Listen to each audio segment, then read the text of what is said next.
Good afternoon, everybody. We come to this session on SPOCI session, specialty session, and I would like to invite Professor Shukla, Dr. Elizabeth, and Dr. Leela Mohan. Aye, please. Please come. And Dr. Subhash. Subhash कहाँ निकल गए? अच्छा. Now we have 8 talks in this session. We'll be starting with Dr. Urmil is not here. Dr. Urmil, she's not come, I think.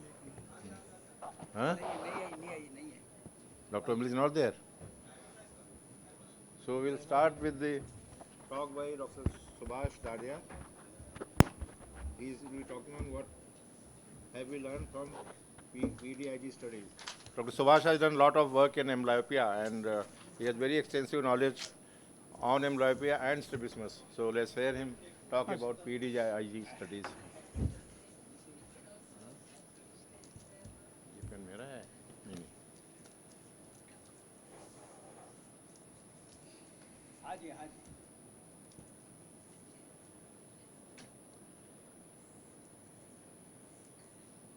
Start कर दें? हाँ, please do. Very good afternoon to one and all. So basically this pediatric eye disease investigator group is a clinical network of pediatric optometrists and ophthalmologists which is funded by National Eye Institute, and they have conducted clinical research studies related to the pediatric eye conditions. Thus far majority of these pediatric studies have focused on evaluating the comparative effectiveness of different Your microphone is not coming. treatment for children and adolescents. So basically first study was refractive correction, that is ATS 5, and aim was to evaluate effectiveness of refractive correction in moderate amblyopia, and they concluded amblyopia resolved in 27% of the patients and improvement of more than 2 line was seen in 77% patients with refractive correction only within 15 weeks of wearing of the glasses. So what is the clinical implication of this? The first line of therapy in amblyopia treatment is refractive correction alone for young children's. Optical treatment should be evaluated at a follow-up interval of 6 to 8 weeks until improvement in the amblyopic eye or visual acuity plateaus. Additional treatment with patching or atropine may be necessary if visual acuity improvement with spectacle alone is incomplete. Children who need additional amblyopia treatment after improved visual acuity from an optical treatment have better amblyopic eye visual acuity at the start of the next treatment phase, which can result in less treatment burden and better compliance. So some children may not need additional amblyopia treatment beyond optical correction. So ATS 1 was whether to compare patching versus atropine penalization for treatment of moderate amblyopia in children of 3 to 7 years of age, and they concluded both are appropriate modality for initial treatment of moderate amblyopia. And they concluded atropine penalization is effective alternate therapy in treatment of amblyopia. Then ATS 4 was daily atropine versus weekend atropine, and aim was to compare daily atropine versus weekend atropine in moderate amblyopia, and they concluded daily atropine and weekend atropine, they are equally effective. ATS 8 was to compare weekend atropine augmented by plano lenses versus atropine alone in moderate amblyopia, and they concluded augmentation with weekend atropine does not improve visual acuity substantially. ATS 9 was to compare patching with atropine in moderate amblyopia, and they concluded atropine and patching among older children with unilateral amblyopia does not improve. So what is the clinical implication of this atropine treatment? Atropine penalization has similar treatment effect as 2 and 6 hours of prescribed patching. Thus it can be considered as a first line amblyopia treatment or in some cases of the occlusion failure. Daily atropine administration is not necessary, and there is no reason to believe that atropine needs to be administered only on weekend days or days that needs to be sequential.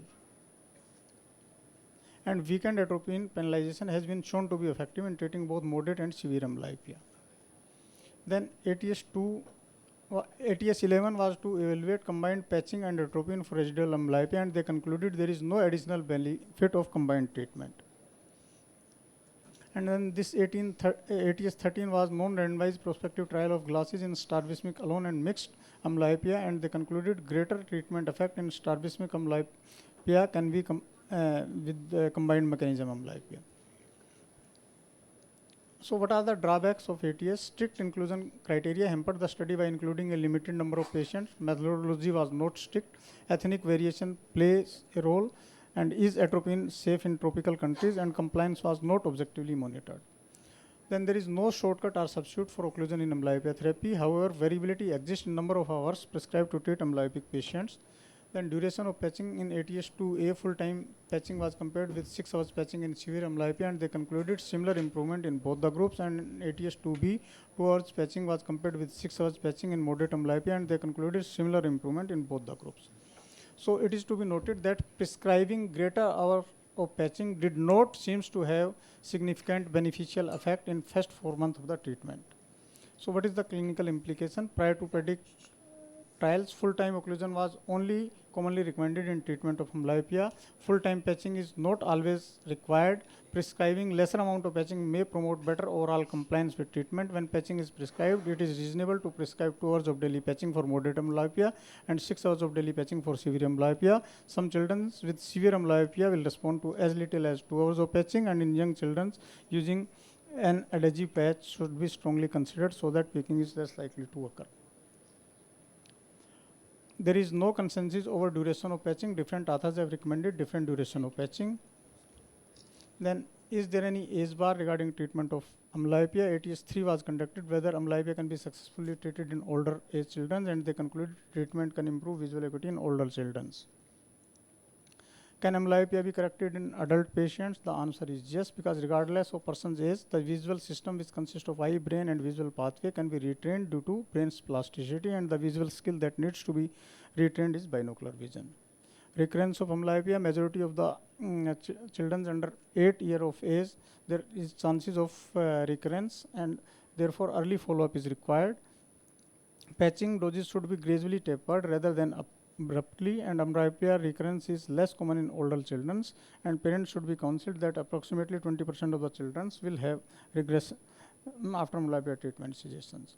So is there any role of near visual activities? Aim was to determine whether performing near visual activities while patching for amblyopia enhances improvement in visual acuity or not, and they concluded performing common near activities does not improve near visual outcome in treatment of amblyopia. However, there are a lot of other studies which are contrary to recommendation of the ATS6. Then ATS14 was pilot study of levodopa regarding the treatment of residual amblyopia, and they concluded that levodopa and carbidopa therapy is well tolerated in older children. However, there is article in Ophthalmology recently which says that enough is enough, and these drugs, they are not effective in treatment of amblyopia.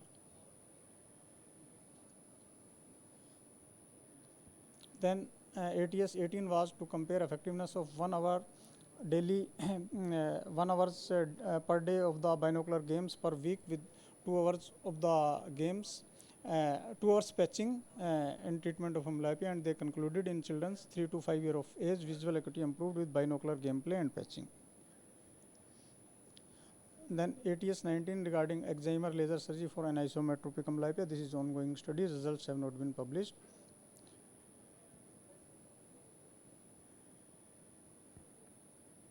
So I would like to conclude that mainstay of treatment, the historical was patching, but now the current perspective is optical refractive correction, timing of refractive correction and occlusion. Earlier it was simultaneous, now it is sequential.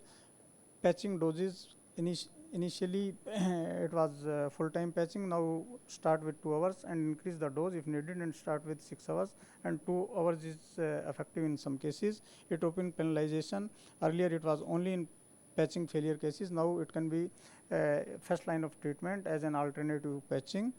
And recurrence of amblyopia of treatment suggestion, there is highly likelihood of regression, and vast majority of the these amblyopic patients, they don't regress. Thank you. Thank you, Dr. Subhash, for a very nice presentation. I think there are a lot. I think amblyopia is a very vast topic, and a lot of work has been done. And you have things like dioptrics. I think that part we have not covered in this talk. Yes, sir. And Dr. Santhan has another perspective. He has done a lot of work on his orthoptic. So would you like to say something, Dr. Santhan?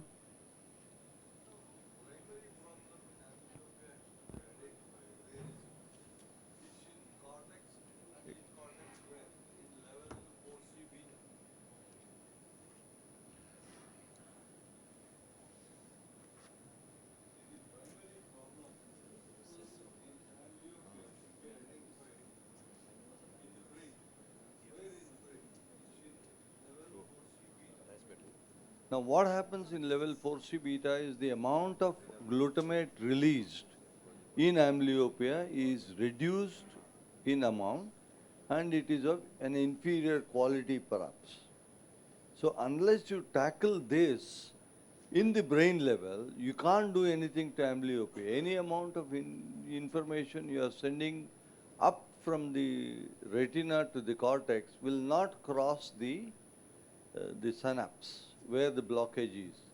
And if the information does not cross the synapse to go to inferotemporal cortex, where the analysis of vision happens, the vision will always be reduced.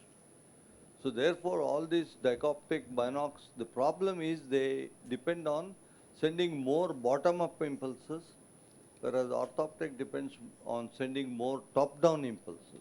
The top-down impulses cross the synapse and they bypass the suppression area in the synapse, and therefore they improve the vision. Thank you, Dr. Santan. Very nice. I think with time these things will be sorted out, and we are in that stage of limbo. I think with more work, more studies, we will be having some clarity on this. Thank you, Dr. Santan. Thank you. For the next talk. Dr. Dade. Sorry for that. She's having URI. Are there any studies which is going on in dichoptic? Pedig. Yes. Pedig. Yeah, I have told this ATS18.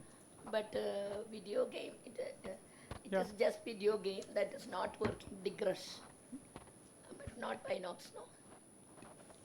Not Video Binox. video games. Video games. ATS18. Dr. Deshpande is not here, otherwise he would have had another half an hour discussion on video games, you know.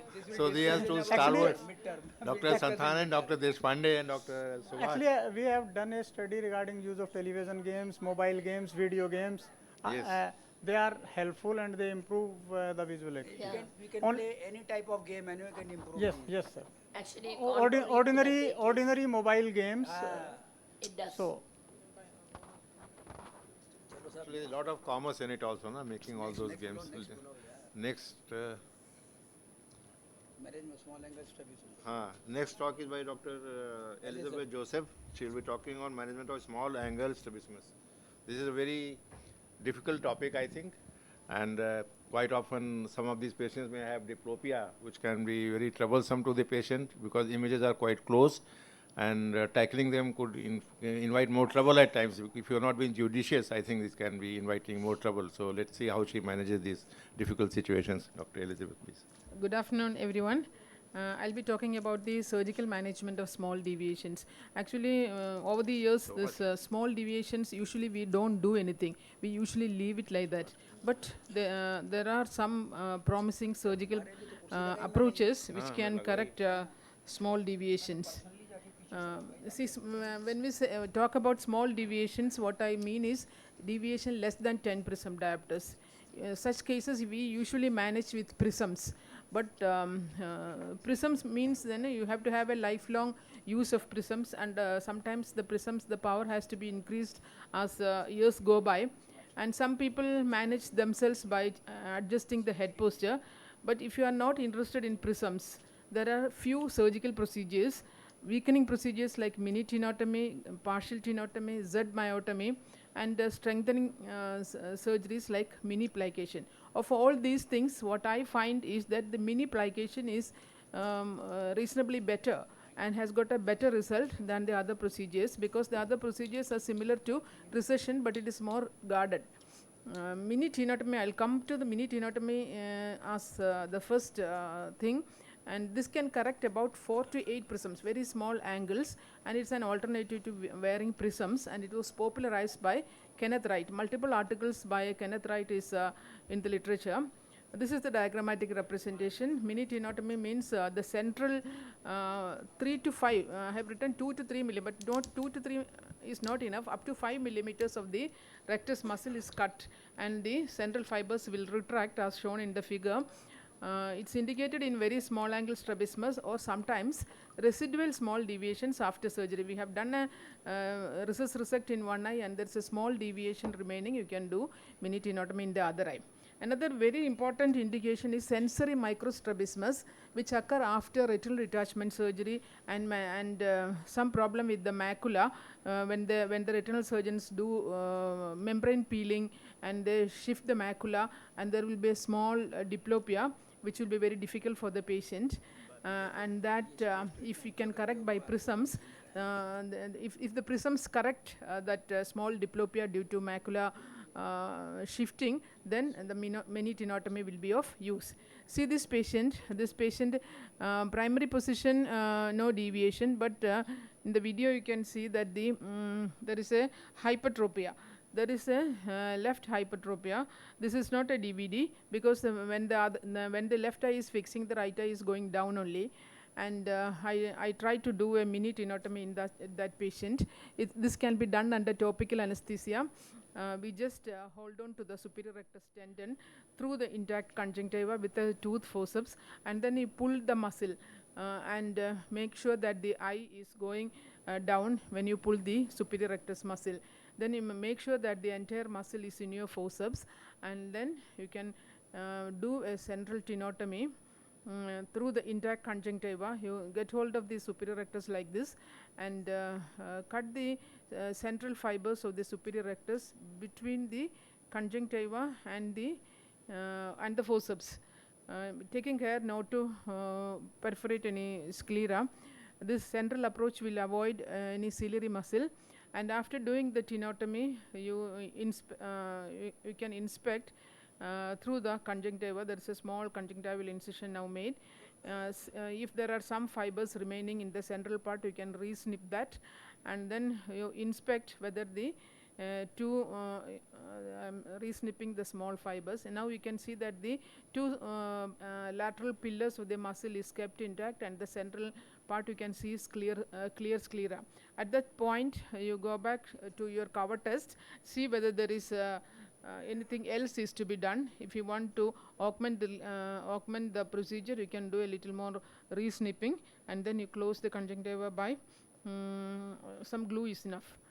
That is the mini tenotomy. Now coming to mini plication, again described by Kenneth Wright. This will also correct about 5 to 7 prism diopters. In the above patient, in the patient whose video I had shown, I did a mini tenotomy of the superior rectus, and postoperatively I felt that something else is to be corrected, and then did a plication of the inferior rectus. So that corrected the problem. Again, it can correct a small deviation. The procedure after giving a surface anesthesia, here in order to do a mini plication, I hooked the muscle, and I did a mini plication involving the central 5 millimeters of the superior rectus.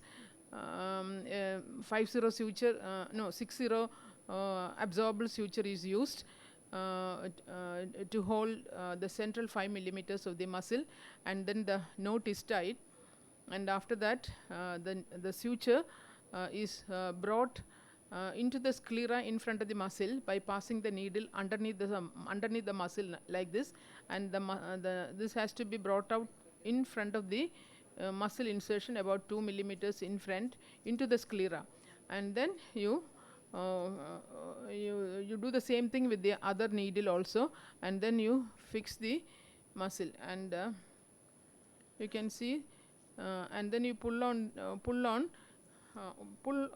to the glove. See, now you can see that I have done the plication. You pull on to the sutures, and you can see that the central part of the muscle is folded on itself.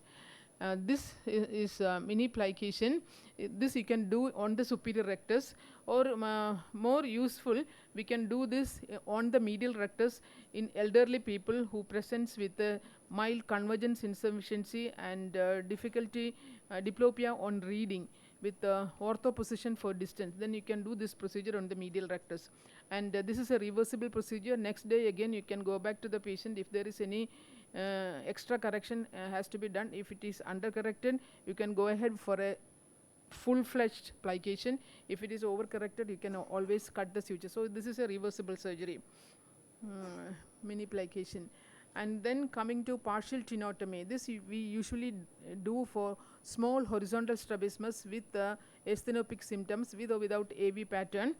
I'll show you the picture. This is the diagrammatic picture of mini tenotomy. The part of the muscle close to the insertion is cut, not the muscle, the tendon, and the tendon is allowed to retract. About 60 to 80% of the tendon may be cut. The rest of the muscle can be kept intact. This will correct only smaller amount, 2 to 4 prism diopters. See, I'll show you how I do a partial tenotomy. See, this is the lateral rectus muscle. I do a partial tenotomy of the upper part of the muscle. This I did for a A exotropia. In A exotropia, exo is more for down gaze, and so we cut the upper part of the muscle. In a child who has got an ortho for near, ortho for a primary position and up gaze, and a pattern for down gaze, a small deviation, you can do like this. And then of course redo the Carver test, do any adjustment if needed. That is, this is the patient in whom I did the partial tenotomy, superior partial tenotomy of the lateral rectus. You can see the picture that the primary position and up gaze is ortho, down gaze there is an exo. This patient had a difficulty in reading, difficulty in doing studies, and I found that this patient has got a small exo, so I did partial tenotomy of the lateral rectus muscle. You can see the post-op picture. Post-op picture, there is anyway, there is an orthotropia in all gazes. There is no overcorrection or undercorrection. So what I would say is that this is a procedure which can be adopted in small deviations. If it is a, if you want to correct the deviation in the down gaze, you cut the upper part of the muscle, and if you want to correct the deviation in the up gaze, you cut the lower part of the muscle. The principle is that the muscle fibers which is stretched during a this thing, we cut that. So this is an effective treatment with no risk of overcorrection. And now angled resection, I don't do this. This is similar to our plication. This is something like seen in the picture, something like a plication. And another very useful procedure is a Z myotomy of the inferior oblique. In case of up to +1, usually +1, never +2, overaction of the inferior oblique and Z myotomy is good.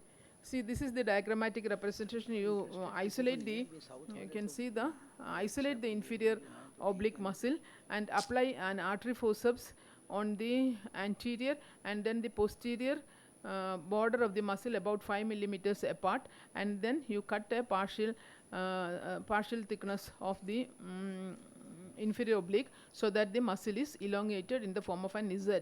That is the Z myotomy. See, the indication is that in infantile esotropia with mild inferior oblique overaction, in infantile esotropia with +1 overaction of the inferior oblique, we rarely do inferior oblique. We usually leave it like that.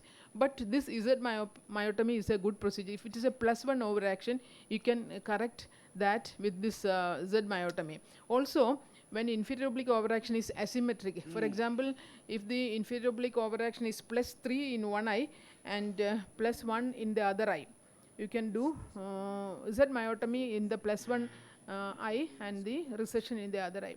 The advantage is that it is easy to perform, quick, does not involve sutures, maintains the original muscle insertion, and this procedure can be augmented, or anyway, any time you can go back and do a full recession if you want later.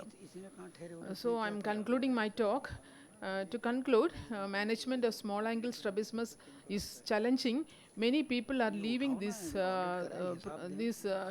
patients with small angle strabismus either with prisms or nothing, but these patients have significant asthenopic symptoms and diplopia, and such procedures can help them a lot. Thank you, Sposi. Thank you, AIOS. Thank you. Just one question, Dr. Elizabeth. You did that mini resection over the conjunctiva, matlab. You held the superior rectus without cutting the conjunctiva, you first Yeah, cut the yeah, fibers that was, over the conjunctiva, through over the the over the conjunctiva, over the conjunctiva, no? conjunctiva. But then later on you open the conjunctiva again to see. It will open. It will get open. You don't have to make 2 incisions. That's all. Just 1 incision. You cut the conjunctiva and the muscle, and then the conjunctiva will open. So then So it just is, one it is better to incision- open the conjunctiva and see. Yeah, can be done, but this can be done with one just nip. No, but that. But only thing is, I think it's going It's a to small heal. surgery, no? Do we have long-term data? Because I think this is going to heal within a couple No, of the muscle months. will retract only. It won't come forwards. No, I was talking of When the pinotomy. muscle contracts, it retracts only. So once it's going to heal and organize, it may not, the effect may wane or change with time, I think. Yes, that is also That thing. is, I think, important thing to keep in mind. Can And be, other Because, but you know, because this you is are a small cutting- surgery. you are and, cutting just the small center- surgery, it does not. No, but you are it has cutting no the central fibers. The other fibers may strengthen or they may unite again and form the muscle again. I mean, it could nullify the effect which was done before. So, abhi to long term. Either you do some cautery or something so that they don't. If join it up. is bleeding, then we do cautery. That's all.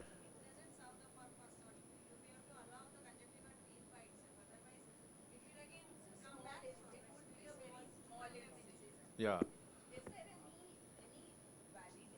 any quantification for how much you have to cut for? Any scale for the. No, it is not a graded thing. yeah, You do a nick and then you do the cover test again. See whether you have done some good enough, and if you can go back.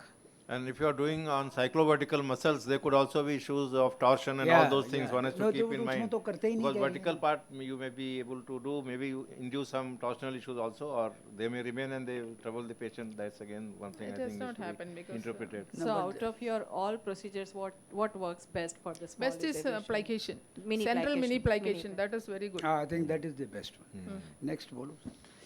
So Next, thank you, Dr. Elizabeth. Next talk will be by Dr. Shubhangi. She will be talking on another difficult area, that is abnormal head posture, where all we see it and how to manage it. A very good afternoon to everyone. I thank SPOCI, Dr. Shukla, Dr. Pandey, and AIOS for asking me to be a part of this symposium. I would be talking on decoding anomalous head posture. Now, when you see this child with such head posture, you automatically start thinking what the child has. So there are so many components to the head posture in this child. There is a tilting of the head, there is elevation of the chin, and so many components. So as you make the child move, in this case, it is clear that he has a left Brown's, and because of that, he has adopted that head posture in order to correct the deviation. So, cracking a head posture, we need to think on our thinking cap. So how do we maintain the normal head posture? It is due to inputs from otolith apparatus, semicircular canals in the labyrinth, proprioceptives in the neck muscle. Inputs travel to the vestibular brainstem nuclei, to vestibular cortex, to cervical cord and the neck muscles. There are also direct pathways from labyrinth to extraocular muscles. Ocular torticollis occurs due to disturbance in input from afferent visual pathways, oculomotor nerves, and vestibular apparatus. Now, what are the types of head posture? Head postures are, there is a face turn or to the right or left, which occurs along the vertical axis. If there is along the horizontal axis, we have a chin up and chin down head posture. And along the antero-posterior axis, we have tilting of the head to the right or left shoulder.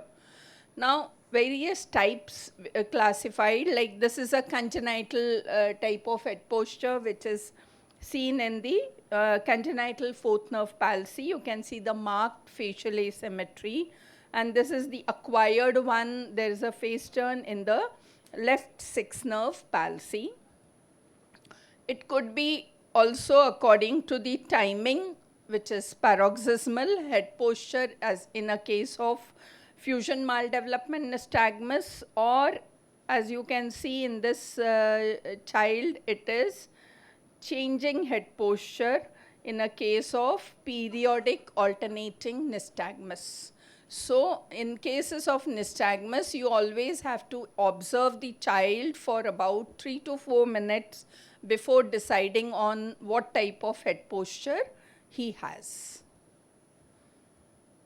Then it could be persistent, as in left, this case of superior oblique head posture, he has a chin down head posture. There are certain non-ocular causes which would be because of congenital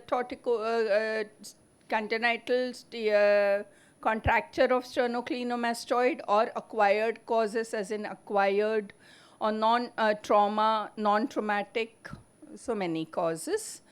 How do we differentiate the ocular from non-ocular torticollis? In ocular torticollis, the head tilt is to the opposite side, as in case of congenital superior oblique, whereas because the contracture of sternocleidomastoid, the head tilt will be on the same side. The ocular deviation increases on correcting the corrective head posture in ocular torticollis, whereas there is no effect on ocular deviation. On palpating the lid, we don't notice any abnormality, whereas we see a cord-like muscular structure in contracture of sternocleidomastoid. The compensatory head posture is to optimize the visual acuity, as in infantile nystagmus, ptosis, significant refractive error, restrictive strabismus, or infantile ESO with cross fixation. So these are the head postures in various infantile nystagmus or bilateral ptosis. Compensatory head posture is also for maintaining binocularity. As you can see in this girl, she had a head posture because of Duane's retraction syndrome, which is corrected after correcting her deviation. Now this lady had a head posture again, but she had neither glaucoma, neither strabismus or nystagmus. She had advanced visual fields and tubular fields, and so she adopted this head posture so that she could see better. Then when coming to the examination, we have to see for certain physical features like features of facial asymmetry, to know the characteristic of anomaly. Always review the old photos, that is the FAT scan, which will tell you the duration of the deviation. Occlusion of one eye always abolishes the head posture if it is ocular torticollis. Eye movements detects concomitant strabismus or nystagmus. Measuring the head posture with a goniometer helps in deciding the management. Visual fields in absence of strabismus or nystagmus, refraction, fundoscopy, and palpation of neck muscles. So coming to the management, now this is a congenital fourth nerve palsy. I've shown you the preoperative images, and there was a esotropia along with hypertropia. Hypertropia was asymmetric more in right eye than in left eye. There was excyclotorsion, and this case we managed by doing recess resect procedure in the right eye, the inferior oblique recession with superior oblique tuck in the right eye, and inferior oblique recession in the left eye, which corrected the horizontal deviation, reduced the V. However, the facial asymmetry remains. Now, this was the preoperative head posture, which was corrected postoperatively. Now, this was an interesting case of acquired superior oblique palsy. He had a minimal L by R, which increases in the dextrodepression. And the Hess chart also showed an overaction of right inferior rectus muscle maximally. So we just did a recession of right inferior, contralateral inferior rectus, which corrected the head posture, and his diplopia also corrected the anomaly on the Hess chart. So this was his pre-op head posture, chin down, which was corrected. Now this was a 41-year-old female who had a double vision since 7 or 8 days. There was a history of fever. she had a face turn to the left and left esotropia on correction of head posture. Esotropia was very less and abduction deficit was grade 1. So she had a subtle left lateral rectus paralysis. So we gave 4 units of Botox to left medial rectus under local anesthesia. We gave 5 millimeter away from the insertion of the muscle along with oral steroids. So post-operatively or post-Botox, her deviation reduced, her head posture reduced, and diplopia also reduced, and she didn't have further recurrence. So this was a pre-op head posture, and this is the post-Botox head posture. Now this was a case of 6 nerve palsy. She had a history of trauma and had a bilateral 6 nerve asymmetric. Right side was more and left was less, and she had a significant head posture because of the large angled esotropia she had. So we subjected her to bimedial recession with modified Nishidas to the right eye, and left eye medial rectus we had kept on adjustable suture. So this corrected her primary position deviation. Her head posture was significantly corrected, though some abduction deficit remained.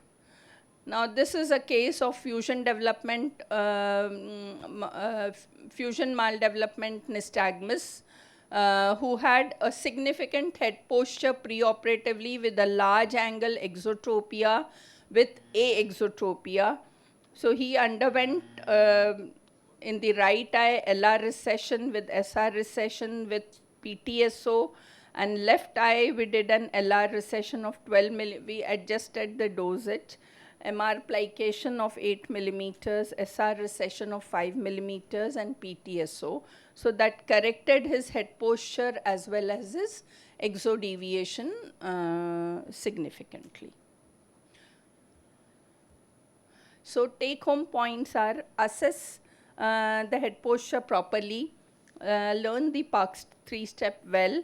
In nystagmus cases, observe the child for 3 to 4 minutes before deciding on the head posture. Old photos give an invaluable clue. Thanks for a patient listening. Thank you, Dr. Wangi, for very interesting talk. Of course, head posture can be either, it could be diverse etiology from congenital to acquired, and the acquired ones are more troublesome because they end up with diplopia. So each one has to be tackled accordingly, and you have covered in great detail.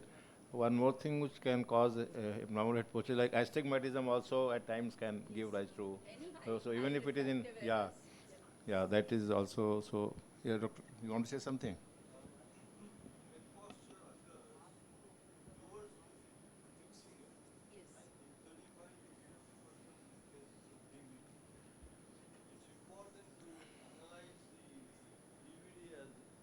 DVD as a cause of head posture, because the management will be different in DVD compared to other head postures.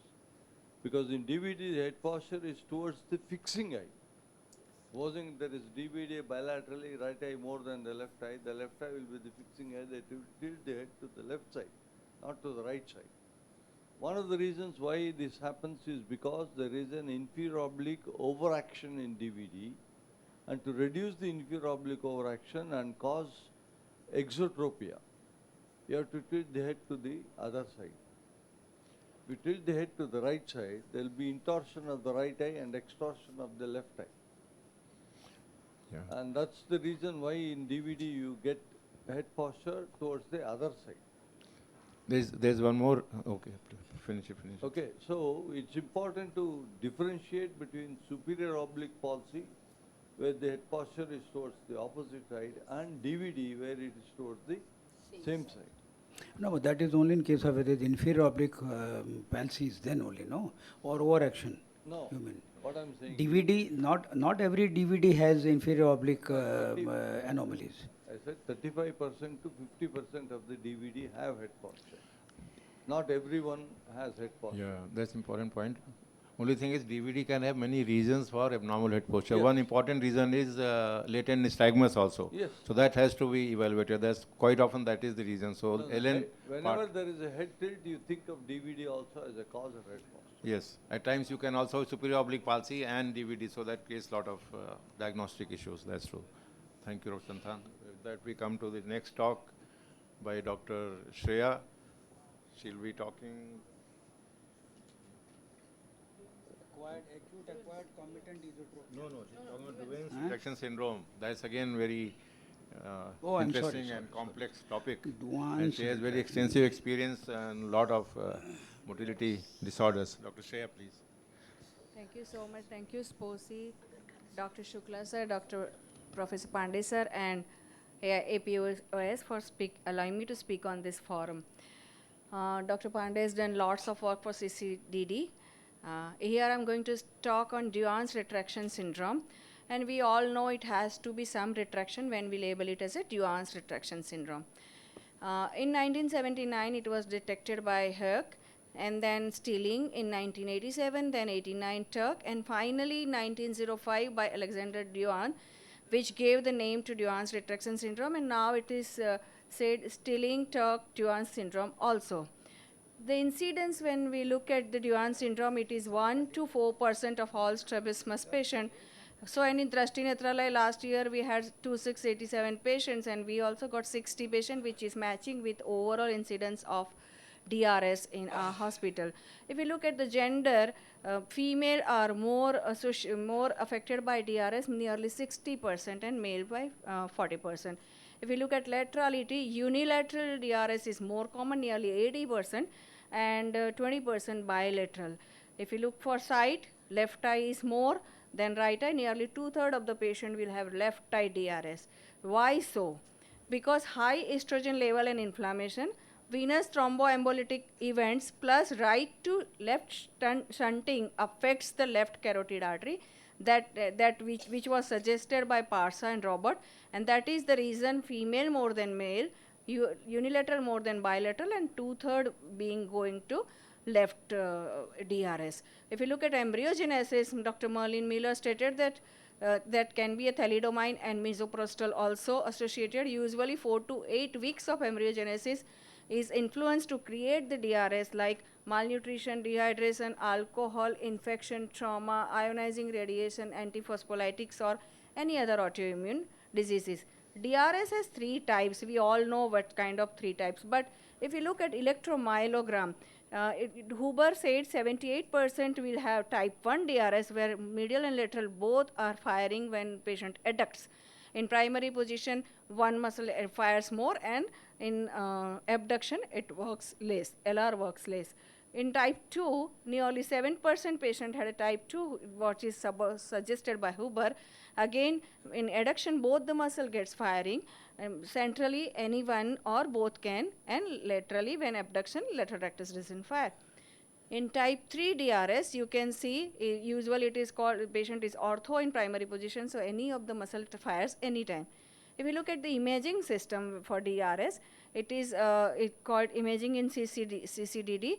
You may find missing 6th nerve, hypoplastic 6th nerve, or hypoplastic nucleus of 6th nerve, which can be associated with secondary dysinnervation or abnormal innervation by 3rd nerve, which causes the DRS. So differential diagnosis, we should always differentiate it from 6th nerve palsy. So you can see in 6th nerve palsy, if you look at the primary deviation, it will be more than what expected. It's not like both are lateral rectus deficit also, but when there is a 6th nerve palsy, the deviation in primary gaze is more, where in DRS it doesn't match with the abduction defect. And retraction has to be there when it is in adduction position, and there can be a secondary deviation more than primary deviation. So with three points, we can just differentiate from 6th nerve palsy. Let's look at the association which can come with DRS. Is this girl had a ptosis associated with that. This girl, we can see that when she looks, and immediately she has turned her jaw. So this DRS was associated with Marcus Gunn jaw winking. So that is all. That also can be association. Other association can be nystagmus, crocodile tears, microphthalmus, dystrichiasis, iris dysplasia, and long list of the association, ocular association. Other systemic association also can have a long list which we need to take care and see. Syndrome usually it is associated with, can be associated with golden hair, crippled fell. Here in this boy you can see he has a ear tags. You can say tags, pre-auricular tags associated with lipodermoid. So this boy had a DRS associated with golden hair syndrome. That other syndrome also can be there, including Okihara. Paradoxical innervation usually goes to lateral rectus. So we can see when in primary position that can be LR1, LLR plus 1, LMR plus 1, which is mild exo here. In adduction there will be LLR plus 3, LMR plus 3, and at the same time when patient abducts, LLR 1 and LMR minus 3. So that is the paradoxical innervation to lateral rectus muscle. Let's go to management of DRS. On 4 points we have to see before managing. One is deviation, whether patient is in primary position, ESO, exo or ortho. Retraction, how much co-contraction, how much upshoot and downshoot are associated. Third is abdity for medial rectus, lateral rectus or both intraoperatively. And fourth point should be lateral rectus activity. So with this all 4 points, let's look into ESO-DRS management. ESO-DRS definition we all know, primary position ESO, when the eye adducts it will be a retraction. It can be a unilateral or it can be a bilateral. Usually unilateral ESO-DRS, if you get this 1-2-year baby had a unilateral ESO-DRS, deviation is less than 20 prism. So when the deviation is less than 20 prism, the second point you are going to see is co-contraction. Here this girl has a minimum co-contraction.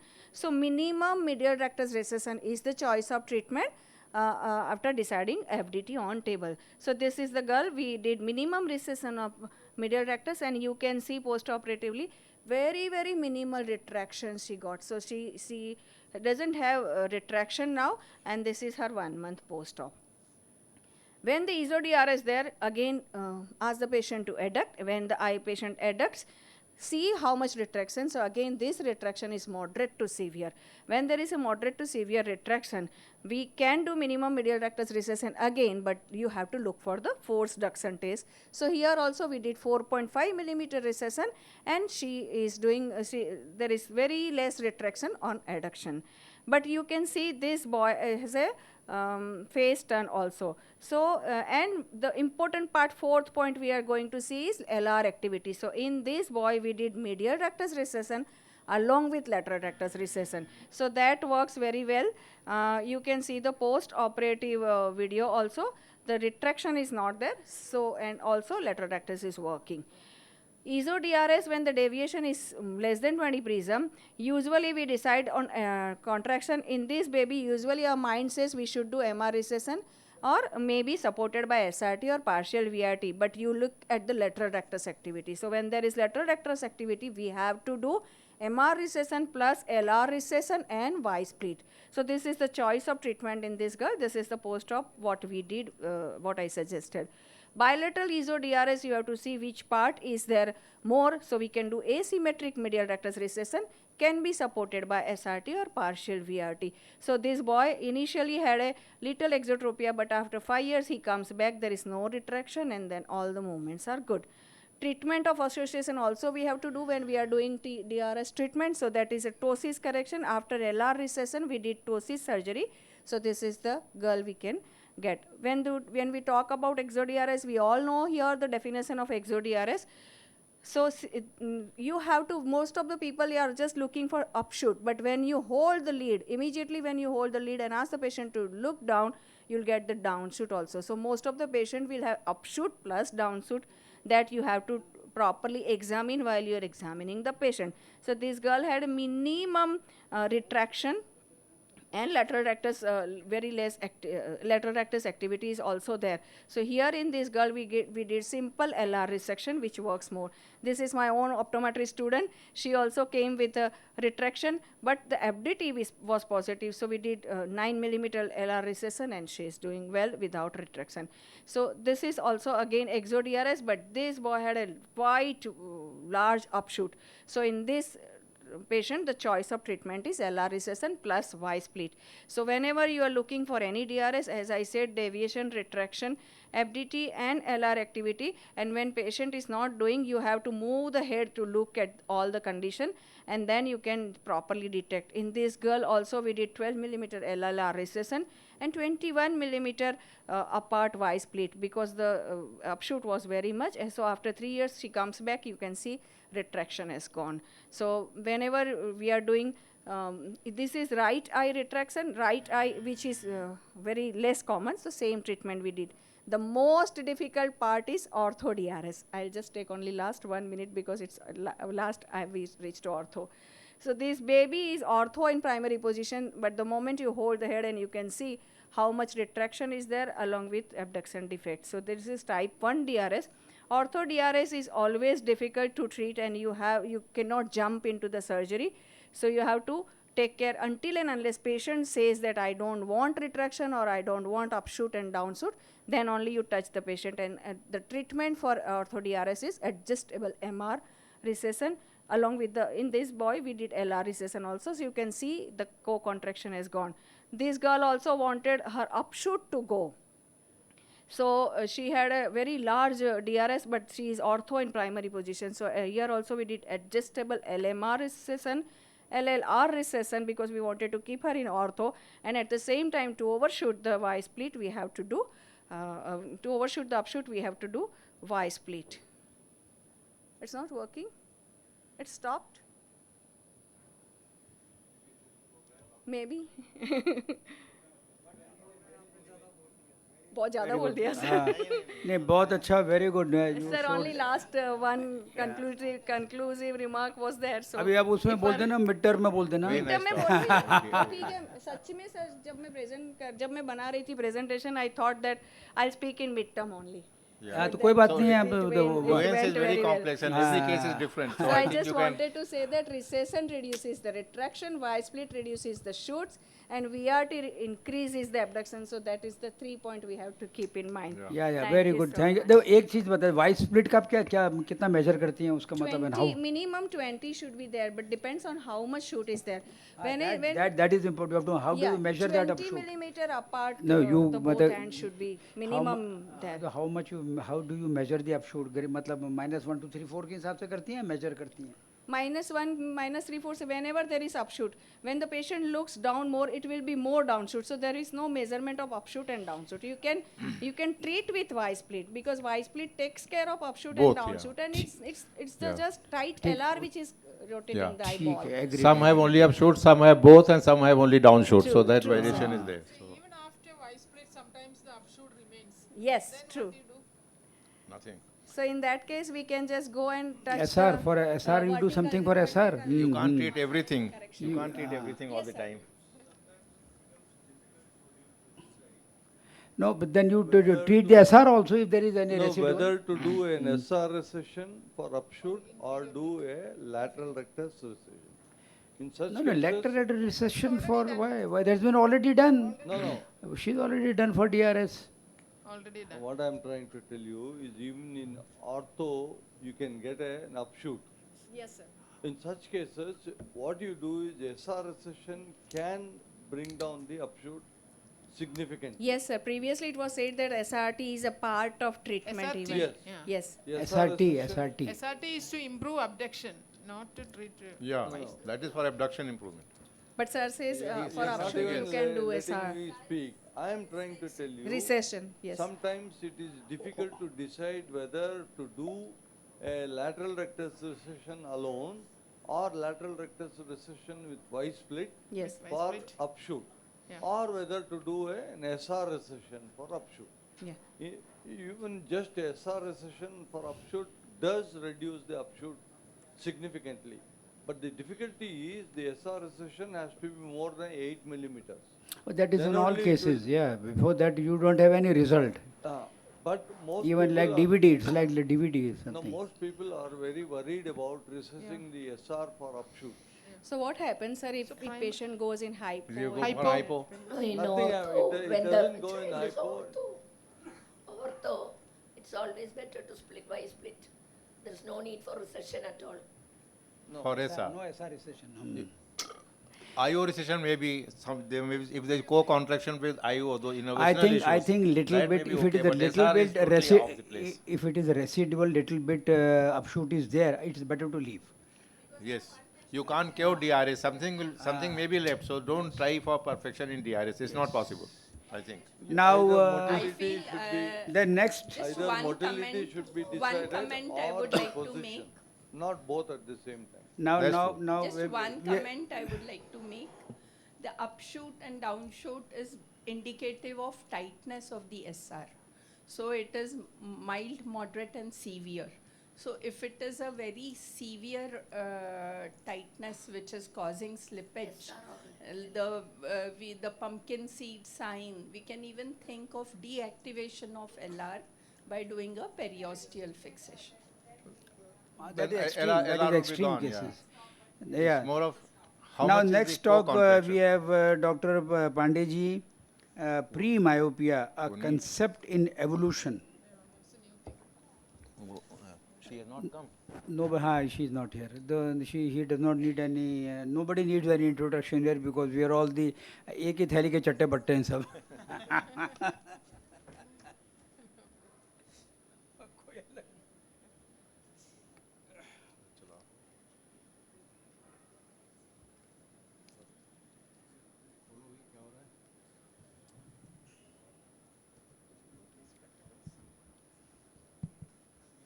Thank you, Professor Shukla. We will be talking about, it's a burning topic, myopia and pre-myopia. And initially we were in myopia, now we are getting into pre-myopia because if we catch them young, so maybe myopia burden will be less. So that is the idea. That's why more and more stress on pre-myopia. So we all know that we came from ocean. So there was darkness and we could see only at near distances. We could not see very far because light was limited.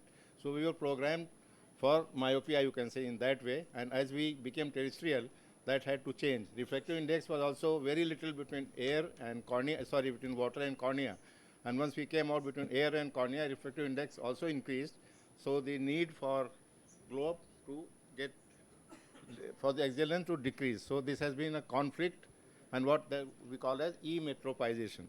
So you may say that once we came from ocean, we were programmed for myopia and that got adapted later on. So as we know, myopia is the incidence and prevalence are rising exponentially. By 2050, it's going to, half of the world population is projected to be myopic. Prevalence of high myopia is also likely to increase. And we are at the cusp of an epidemic, and we are all, especially in Southeast Asia, China and Hong Kong and those areas are having about 90% children are turning to be myope. So what is pre-myopia? A refractive index of plus 0.75 to minus 0.5 diopter is taken, that range is taken as pre-myopia, means that they are prone for getting into myopia.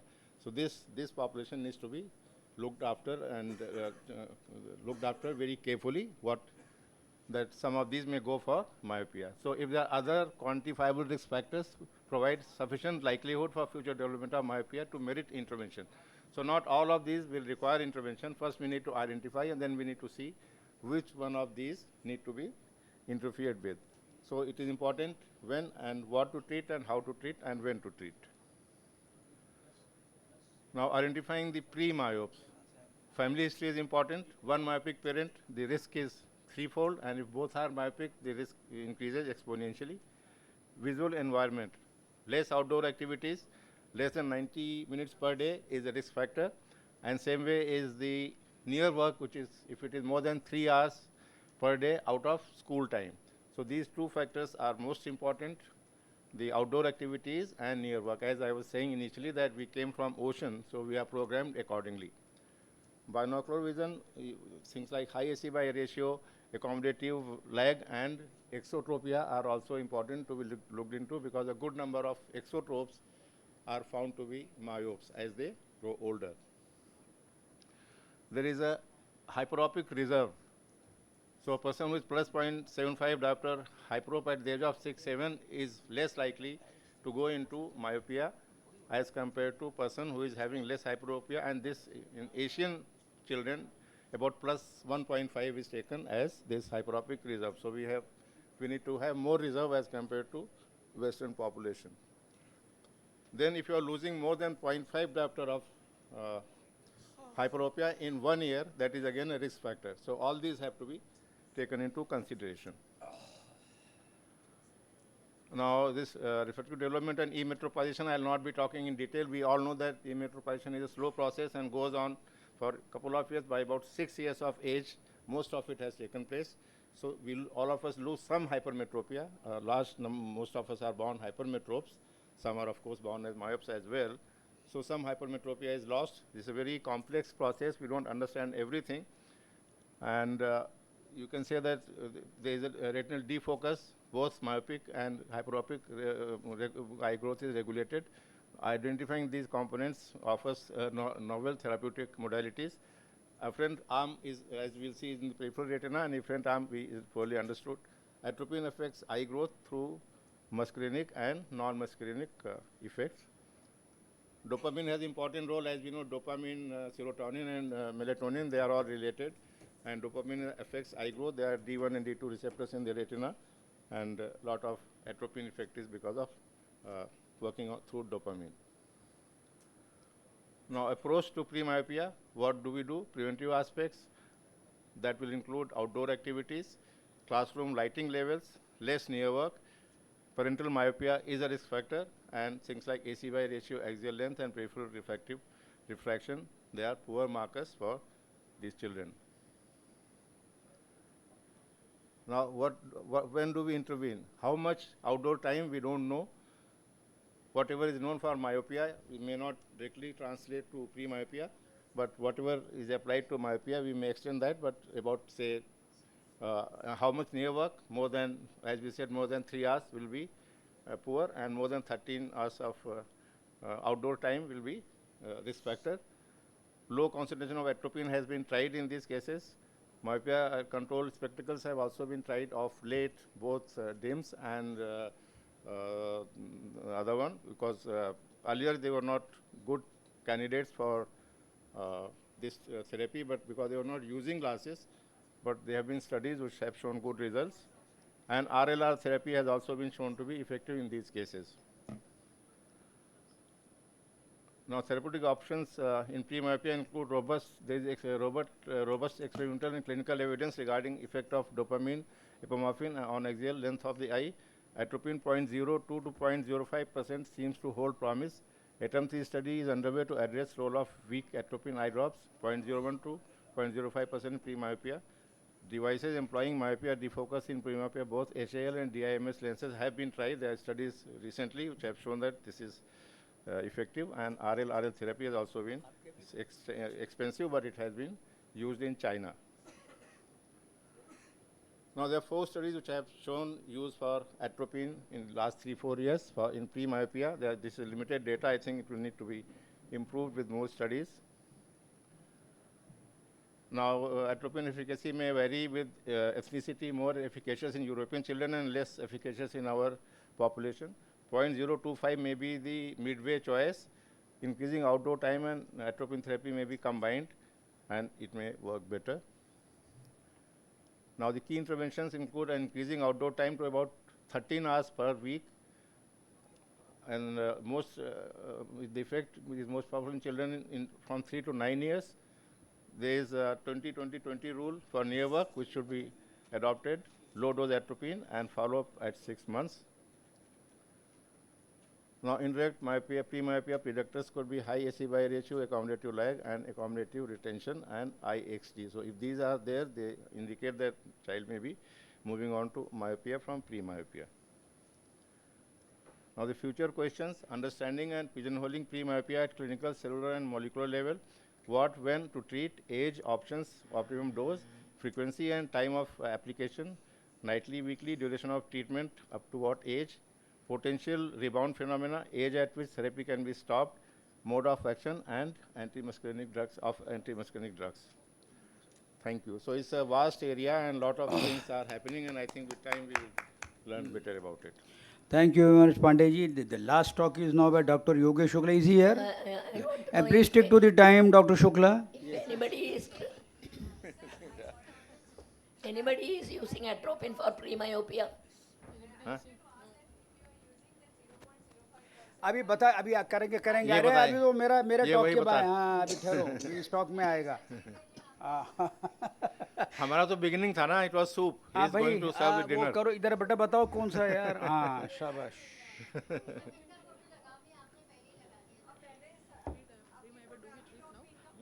अच्छा अच्छा, चलो चलो चलो चलो, अरे इसको आगे कैसे करें यार। हाँ, now yeah, now I will carry forward what where Dr. Pandey ji has left. Shh. I'll carry forward from where Dr. Pandey has left. Now, understanding myopia. Myopia is a complex multifactorial disorder involving interplay between genetic and environmental risk factors.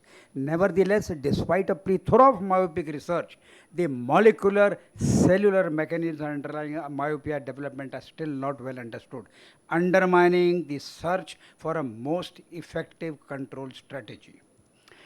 Now, first thing, that genes. Genetic mapping studies have identified over 250 chromosomal loci. Loci means the place where genes are placed, linked to myopia. These loci amount only to 10% of variants linked directly to myopia. That means what has been found, that only the effect of genes directly in myopia is only 10%. So what happens to the others? Because majority of genetic variants are of very low expression, means they are very weak genes. It's very, very rarely that we got an autosomal dominant and then it will come into.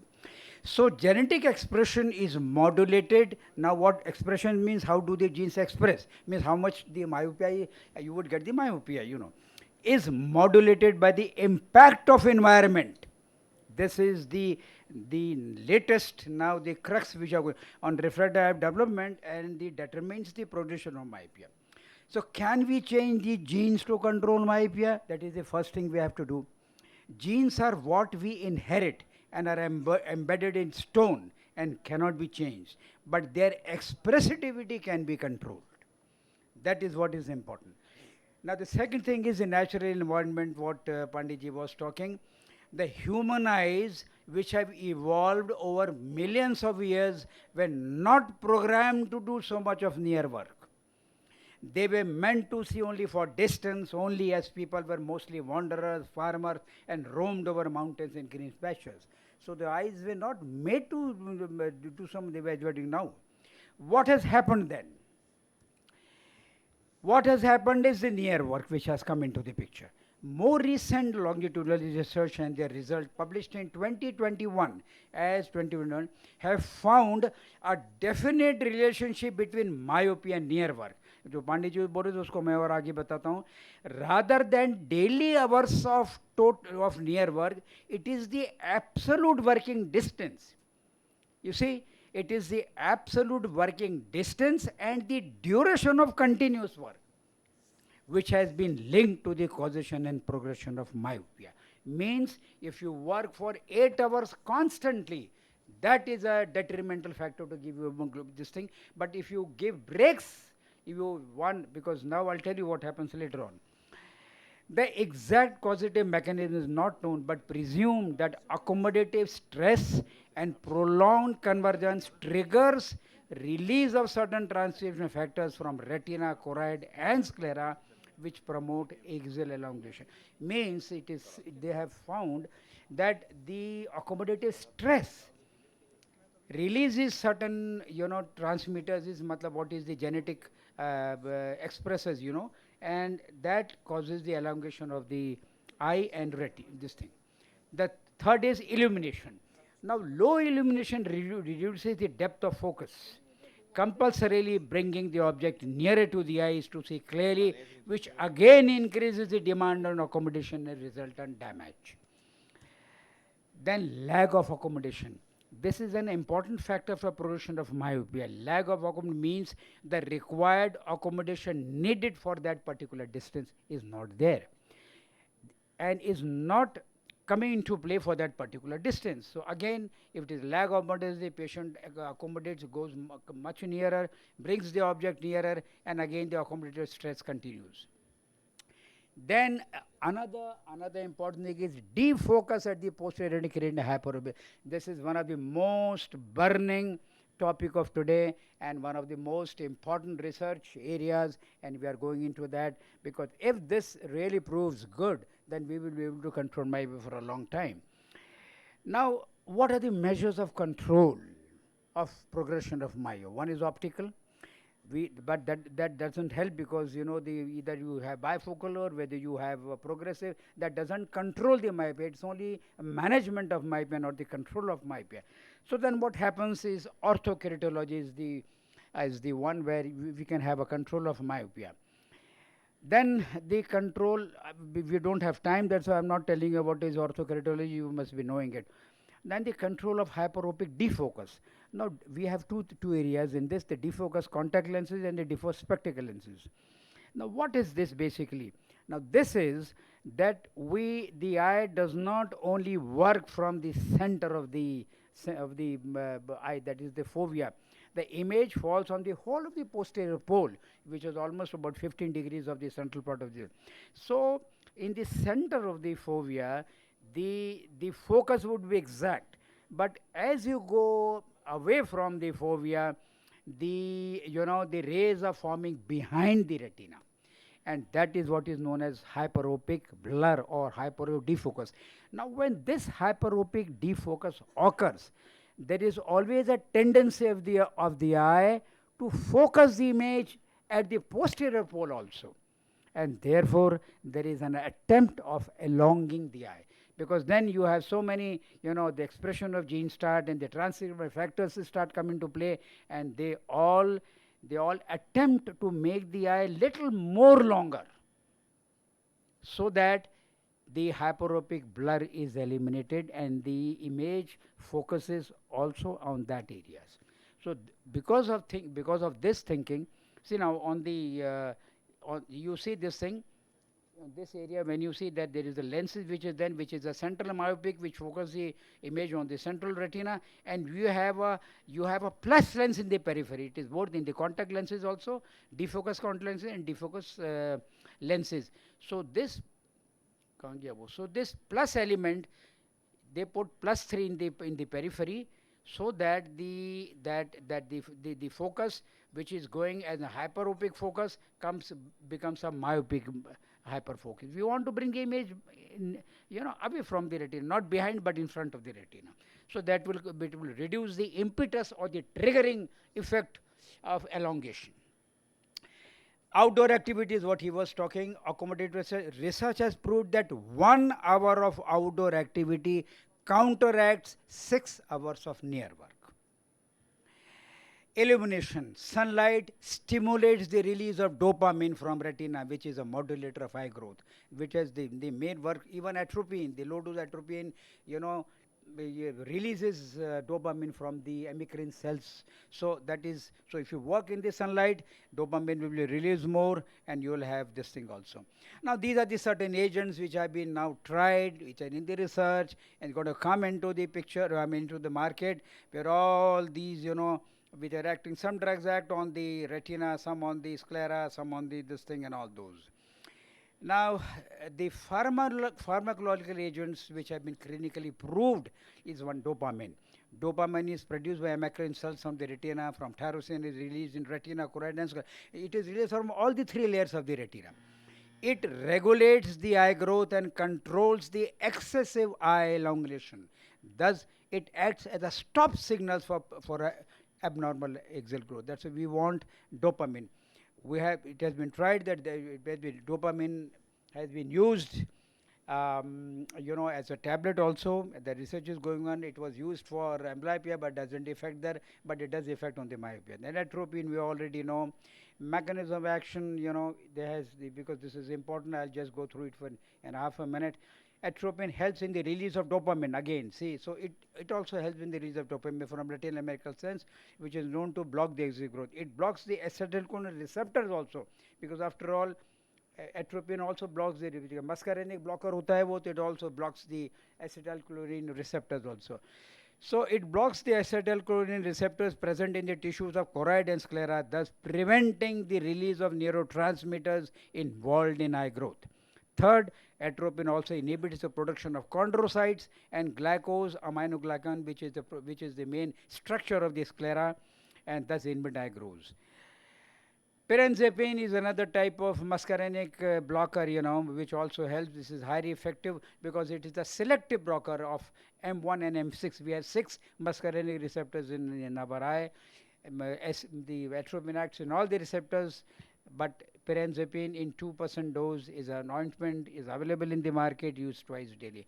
Methylxanthine, not very important. Now, having known the effect of muscarinic receptor blockage, similar with just half a minute. वैसे भी last है मेरा, उसके बाद तो चाय है, कुछ नहीं है. Oh, you have come. Oh, hello. आप मैंने तो देखा ही नहीं आपको. नहीं, अब वो तो मैं उसमें कुछ नहीं कर सकता, वो 10 मिनट आगे कर लेना आप. Okay, half a minute. So once this, similar non-selective anticoagulant also electrocomet have been tried, it doesn't affect. Once this new vista of pharmacological control of myopia production opened, there was a flood of researchers and drugs which could influence the eye growth at various sites. So 3 main sites have been we have targeted: muscarinic receptor blockers agents, dopaminergic pathway agonist, which act like dopamine, and drugs affecting the scleral architecture, which prevents the loosening of the structure. Chalo, thank you very much. Thank you, Professor Shukla, for a very interesting talk. It's a very huge topic and a lot of things are there, so I think it's not possible to cover in a short time like 8 minutes. And now we have the last talk by Dr. Sumita Agarkar. She'll be talking on acute acquired comitant esotropia, which is again a very interesting and difficult topic to handle, and she has a lot of experience on this topic because she has been talking on it for, I think, a couple of times. So let's hear her on this interesting topic. Dr. Sumita, please. So good afternoon, and I would not take time. So let's start with the case. This is a 17-year-old who has come with complaints of diplopia and esotropia since 6 months. Old photographs show orthophoria, wearing glasses for several years, screen time 6 to 8 hours, best corrected visual acuity 6.6, ocular motility full, fundus examination normal. This is his cycloplegic refraction, and because he had acquired esotropia, MRI was done, which was normal. And this is him looking at, as you can see here, right esotropia, and right eye has more myopic. If you remember, ocular motility is full. So this is how a typical anterior acute comitant esotropias, acute acquired comitant esotropias present. Of course, this patient received injection Botox in the right eye, and this is him 6 months later after the injection with esotropia gone, and this story ended happily. So acute comitant esotropias are rare, 0.3% of childhood strabismus. Acute onset esotropia with comitant deviation, basically ocular motility is full. They do present with diplopia. Younger children may not have diplopia, and most people who are affected are either older children or adults. These are the postulated etiological mechanisms, and which are very a large group which is unclear etiology, and a large group which has probably excessive smartphone use. This Korean article has very specifically said a smart use phone of more than 4 hours is very much a risk factor. And of course, a big risk factor here of myopia also. So classically, they have been classified in these groups, but there is now a little bit addition of a type 4, which is a refractive accommodative esotropia, which can come as acute, and a type 5, which is associated with intracranial lesions. So what causes the esotropia? Basically uncorrected myopia, because Bielkowski's type is the most common, and uncorrected esotropia coupled with excessive near work leads to an imbalance between the converging and diverging forces, leading to the increased tonus of medial rectus and esotropia. Again, AAC associated with excessive smartphone use probably has the same mechanism like Bielkowski's type. And as I mentioned earlier, others which are like AAC associated with intracranial disease or accommodative AACs have a different mechanism for having acquired esotropia. So there is another rare type of esotropia which is secondary to accommodative spasm, which is a slightly different etiology. Again, it's rare and due to excessive stimulation of accommodation. and it may present with blurring, intermittent diplopia, and fluctuating refraction, and esotropia and diplopia occasionally. Responds well to cycloplegics for some time. They may be required for a very long time, and orthoptic exercises. Recurrences, again, please remember, are common, and cycloplegics may have to be applied for a much longer duration. So again, this is a case where there is a 28-year-old with these clinical features. He has come with a refraction of -4 in one eye and -4.5 in the other.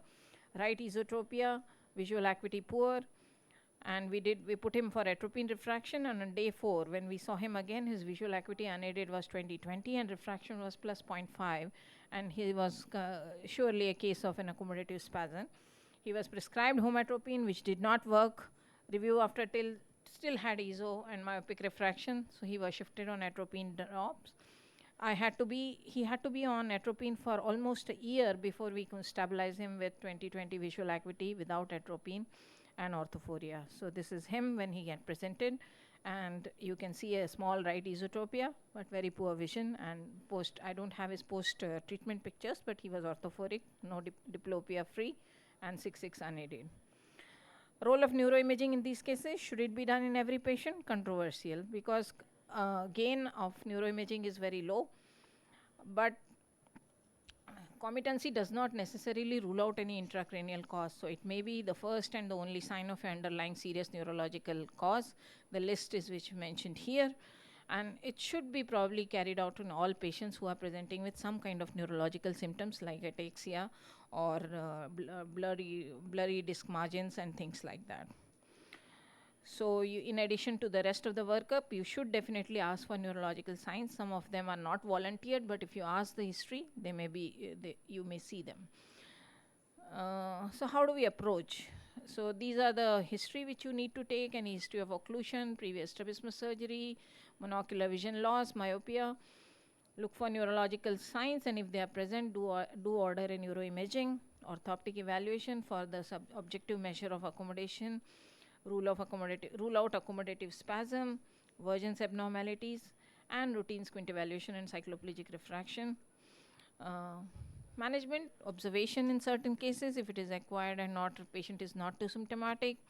Restriction on near work or smartphone or gadget use has probably improved the committant esotropia in 1/3 of patients, but remaining 2/3 patient, it really is not effective, and the evidence on this is little divided. Prisms can help for symptomatic alleviation of the diplopia.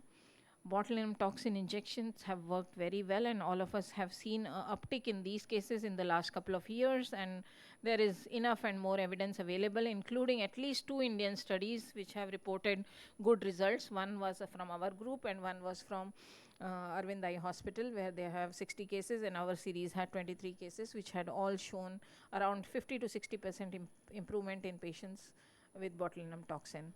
And of course, there is a remaining group where you probably may have to think about surgery. So in case of negative neuroimaging, and if you are waiting for establishing the stability of angles before planning surgery, observation is a good rule. You can ask for smartphone restriction during 1 month when you are waiting. Again, botulinum toxin, as I said earlier, comparable results. Exact mechanism is not known, but probably it induces a microscopic anatomic changes at neuromuscular junction, and it should be promptly administered after diagnosis. Sometimes both my study and Dr. Sandra Ganesh's studies feel that improvement with botulinum toxin is much better, and much if you have given it early in the course of disease, and if the angles are mild to moderate and not really those who come back with 60 and 45 and 60 prisms. So advantages of botulinum toxin: shorter GA, cost effective and minimal disruption of extraocular movements. Downside, transientosis and sometimes large angle exotropia in few patients. So this is the evidence, as I said, mentioned earlier. So this is a successful case following botulinum toxin. We gave you can see left esotropia, and this is her after 3 months after surgery, and as you can see, she is maintaining orthotropia with good alignment. Surgical management, again, biomedial recession is the surgical procedure of choice. You may need to modify surgical dose because in these cases of acute acquired esotropia, the effect of surgery on medial rectus is slightly lower than what our normal tables suggest. and probably you have to slightly up modify the surgical dose. Results are good, and restoration of binocular function and resolution of diplopia occurs in most of the patients. Recurrence rate is low, but longer from. So this is one patient who developed acute acquired esotropia. She was my patient before developing esotropia, and she suddenly came with this full ocular motility, and this is she after surgery, several years after surgery. This is not at the time of surgery. So you can see with glasses she is maintaining good alignment and good motility.